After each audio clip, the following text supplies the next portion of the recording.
Geser saja. Makanya yang di belakang maju ke depan. Awak kalau di belakang imam jangan bongak. Nggak boleh, Pak. Ada misalnya, keluar dari barisan. Keluar kok, awak kata di belakangnya, larinya katanya. Adulah. Tak begitu hukum fikihnya, yang di belakang maju ke depan. Caranya Ustaz macam mana? Contoh. Kamu di situ, dah. Bismillahirrahmanirrahim. Imam keluar, maka kamu maju ke depan. Geser. Habis itu sambil baca. Kalau memang baca Al-Fatihah, dah masalah. Sampai di tempatnya. Yang tak boleh, itu begitu pindahnya. Itu tak boleh, karena bergerak lebih dari 3 kali. Sama kayak sholat, Pak. Gatal misalnya ini gatal. Nggak boleh saat kita sholat itu, Pak, gini-gini. Ya kan? Ada kadang-kadang orang sholat lata. Sambil sholat, mungkin di kobun. Nggak, di kobun sambil sholat. Giko-giko mak tuh. Katanya Allah. Maka tak boleh. Nggak, itu memang hukum fikih, Pak. Bapak boleh cek nanti kitabnya, atau kemudian kita boleh debat, atau kemudian diskusi habis ini. Boleh kita bicarakan hukum fikih yang sederhana. Makanya jadi imam pun kita harus paham, dan jadi makmum pun harus paham. Ada suatu tempat, Pak, imam mohon maaf, inyo sakit perut. Kapan inyo poi? Inyo poi Bapak Ibu saat sedang sujud. Padahal kalau awal imam, jangan pas saat sedang sujud kita pergi. Jadi kapan kita pergi? Saat berdiri. Bismillahirrahmanirrahim. Alhamdulillahirabbil alamin. Arrahmanirrahim. Maliki yaumiddin. Iyyaka na'budu wa iyyaka nasta'in.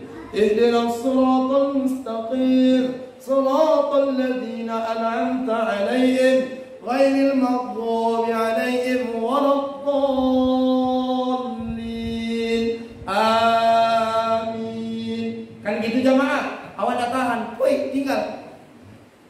Jalan aja Pak santai. Tapi enggak usah mendadak gitu, enggak usah. Woi aja. Woi awak. Makanya ada pintu biasa di samping masjid itu apoi. Lah, setelah inyopoi yang di belakang maju ke depan. Bismillahirrahmanirrahim. Inna anzalnahu fi lailatul qadr. Wa ma sambung. Lah, jadi tinggal menyambung, tidak ada masalah. Dalam hukum sholat itu hal-hal yang biasa. Tidak usah awak mengheboh. Kalaupun terjadi sesuatu nanti di masjid Iko Condo itu, tidak usah mengheboh. Dan perlu saya ingatkan kepada imam-imam. Sudah, kepada imam, nanti kalau tarawih, pahami hukum sholat dulu, baru jadi imam. Yang kadang imam gosok paten. Tahu ibu sok paten? Apalah sok paten ko yo? Sok paten ko so ancam. So inyo yang paling alim. So inyo yang paling banyak hafalan. Pak Imam jangan tersinggung ya. Kau contoh aja. Contohnya jauh di Hong Kong contohnya. Iku ada imam di Hong Kong Pak Imam. Dah. Iku imam di Hong Kong. Jauh imam di Hong Kong. Dah. Imam itu. Imam tarawih. Bismillahirrahmanirrahim. Waladdallin. Amin. Kata jamaah. Bismillahirrahmanirrahim. Yasin. Wal Qur'anil Hakim. Pak Imam, pikirkan jamaah. Kadang-kadang ibu, ini pengalaman Syekh Ali Jabir. Syekh Ali Jabir hafal Al-Quran. Kata Syekh Ali Jabir, hampir rata-rata orang Indonesia mencintai, menyukai kalau imam itu bacaannya pendek, jangan terlalu panjang. Orang di apa namanya? Tambun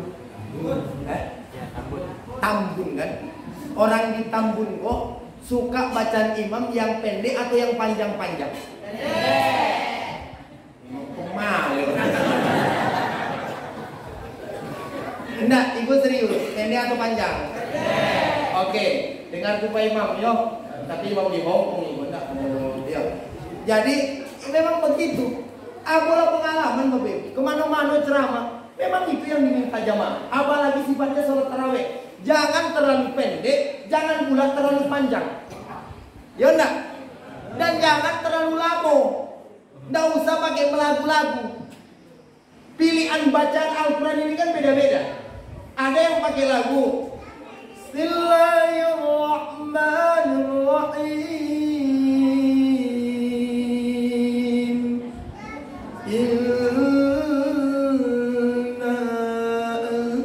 Itu enggak suka jamaah itu, Pak. Walaupun enggak suka jamaah. Ya enggak, betul enggak, Bu? Betul enggak? Betul. Gimana Bapak? Betul enggak, Pak? Begitu. Memang harusnya sedang dia. Nggak usah pakai terlalu murotal, jangan pula terlalu cepat. Bismillahirrahmanirrahim. Inna anzalnahu fi lailatul qadar. Ma adraka ma lailatul qadar khairun min alfi syahr. Tanazzalul malaikat.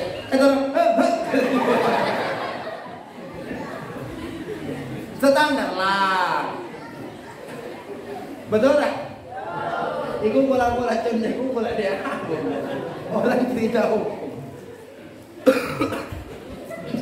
Bapak Ibu jamaah rahimakumullah, jadi begitu cara. Lah, sekarang itu bicara tentang khusus sholat. Tengok tempat sujud. Yang kedua, kata ulama di dalam kitab Sirus Salikin, agar sholat kita khusyuk Bapak Ibu, maka pahami arti dan maknanya. Pahami arti dan maknanya. Makanya belajar agama itu bukan saat kita tua, bukan saat kita muda, tapi dari kita kecil sampai kita mati, kita harus tetap belajar agama. Bapak Ibu, ambo boleh jadi ustaz, lah ceramah kemana-mana, tapi asal ambo pergi kemana-mana, tak pernah mau meninggalkan bawa kitab. Pasti ambo bawa kitab. Walaupun tak ambo baca sedoyo, setidaknya ada yang ambo baca. Tujuannya apa? Jadi ustaz pun tak boleh berhenti belajar. Karena pertanyaan jamaahku bermodel-model. Pertanyaan orang, Pak, makin berubah zaman, makin ngeri-ngeri pertanyaan. Bakalan suatu hari nanti muncul pertanyaan orang, bagaimanakah hukum membuat gulai dari brondolan sawit?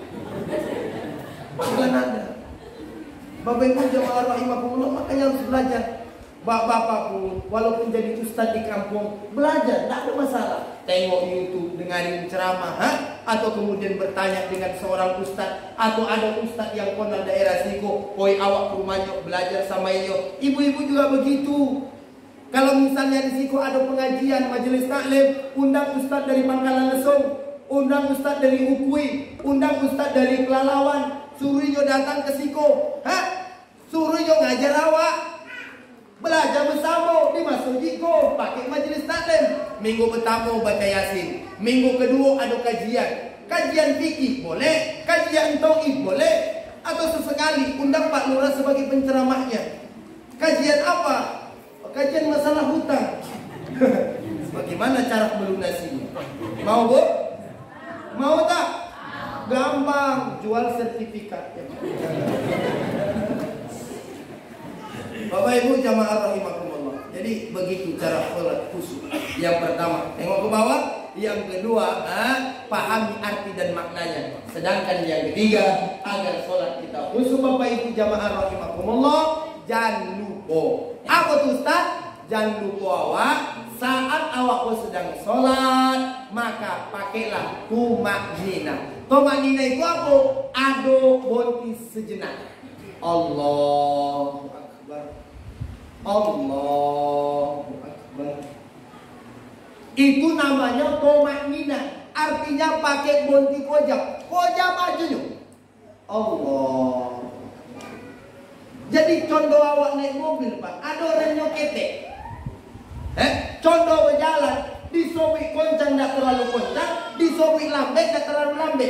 Jangan lambe botul, jangan koncang botul, potongan aja. Allah. Begitu diamalkan ibu-ibu di rumah. Kalau sholat, Allah. Jadi muncul ketenangan di dalam sholat. Ada kadang-kadang orang sholat, Pak, Allah bersama Allah boleh mana ya? Assalamualaikum warahmatullahi wabarakatuh. Katanya, assalamualaikum. Iya pun bingung tu sholat ini sholat. Bapak Ibu imam pengulo jadi dah tontinya sholat inyolah lagi. Maka sholat khusyuk, ibadah khusyuk. Pertama, memainah. Yang kedua, tengoklah ke bawah. Yang ketiga, pahami arti dan maknanya. Yang kedua, dari Isra Mi'raj, awak kau belajar tentang iman. Nah, kalau memang belajar tentang iman, Isra Mi'raj kau pas kau pak. Ngau begitu. Iman kau Bapak Ibu, itulah yang harus awak pegang sampai mati. La yamutanna ahadukum, jangan kalian mati kata Nabi, kecuali kalian baik sangka kepada Allah. Bahkan dalam Al-Quran, wala tamutunna illa wa antum muslimun, jangan kalian mati kecuali kalian bawa iman. Makanya awak yang hidup di atas dunia harus ada apa iman yang awak punya.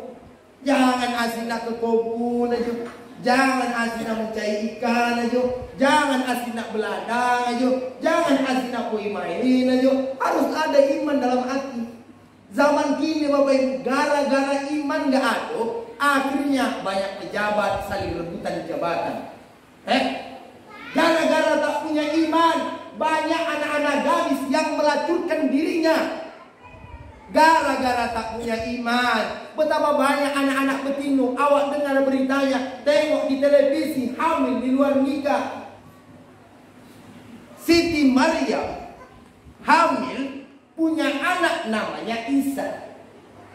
Itu namanya keajaiban Allah. Khusus hanya Siti Maryam.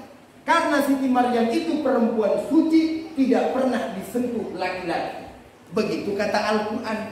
Kadang-kadang betina zaman kini, ngaku hamil, biar contoh Siti Maryam katanya. Gak ada apa. Bukan begitu, anak-anak gadis, anak-anak muda, jangan bongat, jangan apa, jangan, udahlah, yang pacaran itu udah, ini punya pacar. Oh serius bertanya, ada pacar tak? Aduh,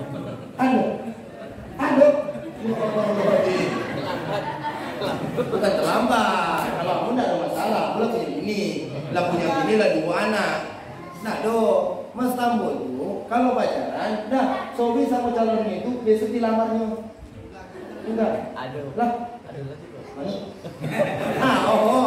Itu terserah kalian lah yo. Nah, kalau lo sama-sama tontu, boleh. Apanya tontu, amaknya tontu, nikahkan aja. Ada masalah. Apa masalahnya? Elok kan?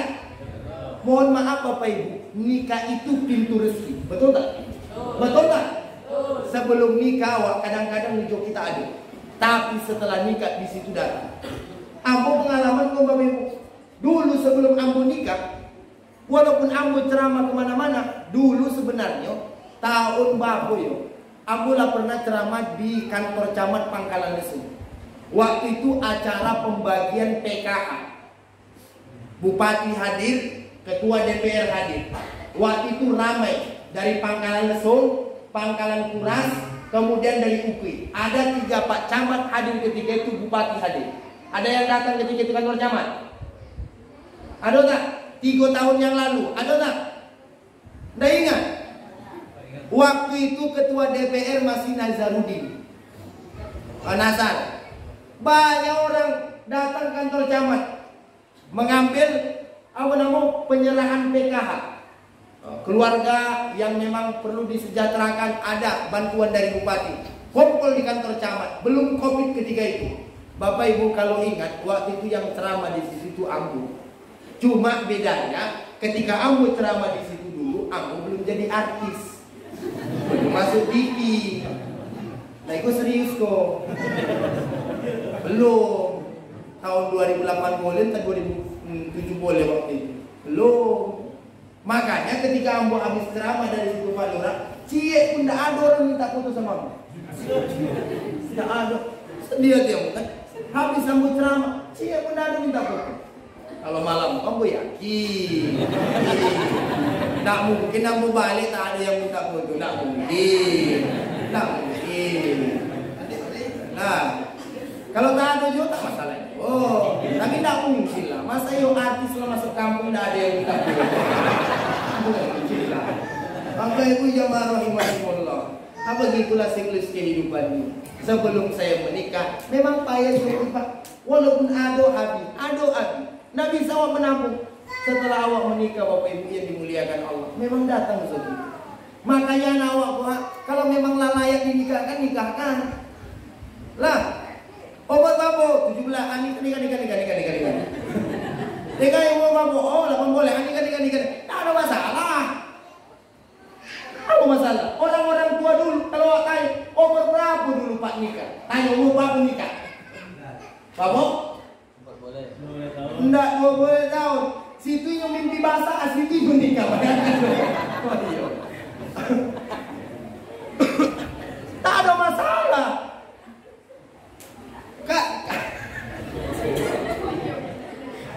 Karena memang dalam agama nikah itu adalah sunnah. Siapa di sekolah tua Pak, ulun jual nikah diragukan umat Nabi Muhammad. Kalau ada sekolah tua ulun nikah, enggak ngapa tuh bro? Belum nikah Pak? Belum. Bapak nanti ikut sama aku bukan lah. Nanti di pangkalan Kinti Bondis saja. Awak cari situ betul lah. Langsung kali awak kandung tua. Tidak ada masalah. Ulun kelimo. Ulun kelimo. Ulun kelimo. Masya Allah. Elok. Bapak Ibu yang dimuliakan Allah. Nikah nanti tidak ada masalah. Zaman kini orang tua yang agak apa nama orang tua zaman kini? Agak banyak perhitungan. Anaknya nikah lah. Tanya siapa calon? Lah dokojo. Bapola bapuluwe sawinyo. Zaman dulu tak. Orang tua zaman kini kenapa lambat menikahkan anak? Gara-gara melihat calon mantubo harus yang kayo, harus yang mapan, harus selesai kuliahnya, harus sudah punya pekerjaan, baru omongnya. Padahal banyak orang memulai rumah tangga tanpa punya rumah, tanpa punya tanah, tanpa punya kebun, tanpa punya harta, tanpa punya emas, tanpa punya sepeda motor, tanpa punya fasilitas. Tapi dengan izin Allah, setelah mereka menikah, semua yang saya sebutkan tadi, lebih dari itu dia dapatkan. Betul tak? Betul tak cakap Ambogo? Kalau tak percaya, tanya orang-orang tua yang dulu di sini. Pak, dulu apa nikah, bapak luwe tanah bapak. Ada tak? Ada. Apa aku lawat tanya misalnya? Apa aku siapa nama Pak? Izin Pak. Apa? Parman. Oh Pak Parman. Dulu waktu nikah Pak, ada tak tanah Pak? Ada Pak? Tidak ada. Kalaupun ada tanah orang tua. Tapi kita alhamdulillah setelah menikah Allah kasih rezeki. Jadi awakku jangan terlalu naif. Harus calon yang kaya baru mau nikah. Banyak orang tua yang menderita zaman kini gara-gara mencari menantu yang kaya. Setelah ini dapat akhirnya dipijak-pijak ini. Ngapa bisa dipijak-pijak Ustaz? Karena menantu yang kaya kok tidak tentu agama, tidak tentu adab, tidak tentu akhlak. Karena ini kaya, ini sombong. Akhirnya mentuanya ini pijak-pijak. Sigo dulu Pak. Angka-angka barang di belakang tuh. Ambo baru dari kota, dari mall, angka dulu. Nggak ada hormat ini. Ngapa gitu? Dek karena ini kaya. Dek karena ini pejabat. Mentang-mentang awak miskin, tinggal di kampung, tidak pandai menghargai. Padahal Bapak Ibu jamaah rahimakumullah, awak kok yang di kampung-kampungku lebih pandai menjaga anak ketimbang yang di kota. Itu asli itu Pak. Di kampungku ada kemalangan tetangga. Bonti awak kojo Pak. Sekalipun manen hari itu bonti awak manen. Ngapa gitu? Ada warga di kampungku yang lagi sakit, ada warga di kampungku yang lagi meninggal. Kalau di kota Pak jangan tanya. Rumah awak di siko. Yang meninggal di samping rumah awak, ini nak baik kojo. Yang mati seorang. Loh, kota macam itu Pak. Nggak percaya kalian. Awak orang kota. Bukan sombong. Orang bukan Bali. Aduh. Itu makanya Pak Sobri. Ngapa nak? Sorry. Ayahnya kemana tadi? Tolong dicariin dulu ayahnya. Oh itu ayahnya, aduh.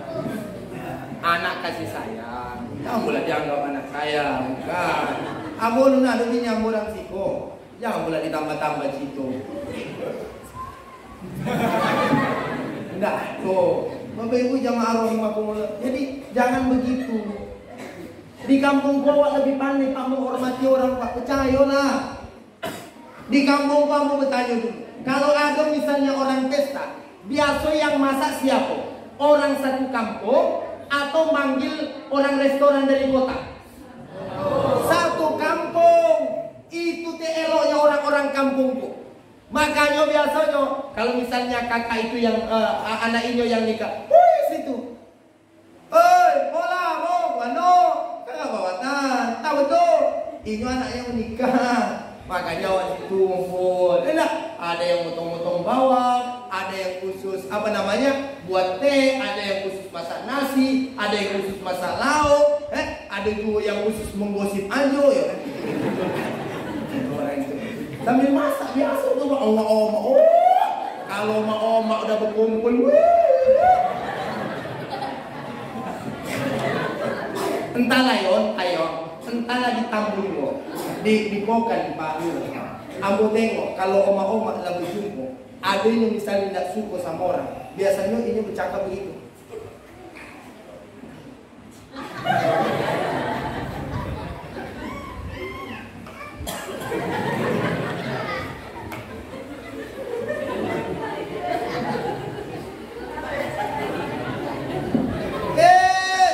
Kawannya Bapak Ibu, kawannya yang diajak bercakap apa katanya?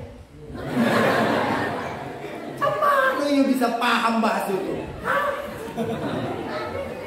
Memang ama-ama aku itulah keistimewaannya. Bisa you mengerti bahasa tanpa diucapkan. Makanya tadi kalau bapak-bapak ada di sini Pak, rencanamu ceramah di depan oma-oma pakai bahasa isyarat.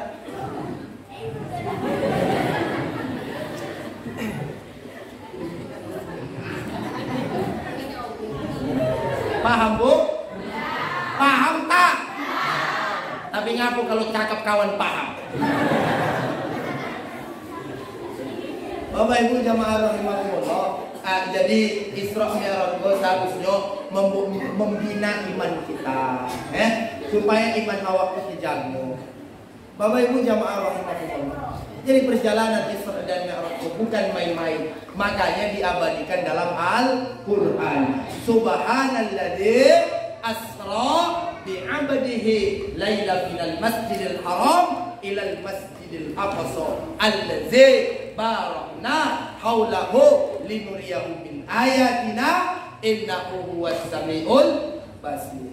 Bapak Ibu rahimakumullah. Tadi aku mulai ceramah jam segitulah. Kinilah balik lo jam segitu. Artinya tanpa terasa sudah 1 jam kebersamaan kita. Suka tidak suka sudah 1 jam. Kalau ditambah boleh. Boleh tak? Nah, cuma panitia pun sportif ditambah juga. Mana? Lihat, Pak Lurah itu hanya cerita Ustaz aja Pak Lurah. Kamu mau cerita di mana-mana mau ceramah, mau tandai dulu. Misalnya 1 jam awak ceramah, 45 menit awak ceramah, 40 menit awak ceramah, 30 menit awak ceramah. Amplop sama Pak Lurah. Enggak sama dari itu.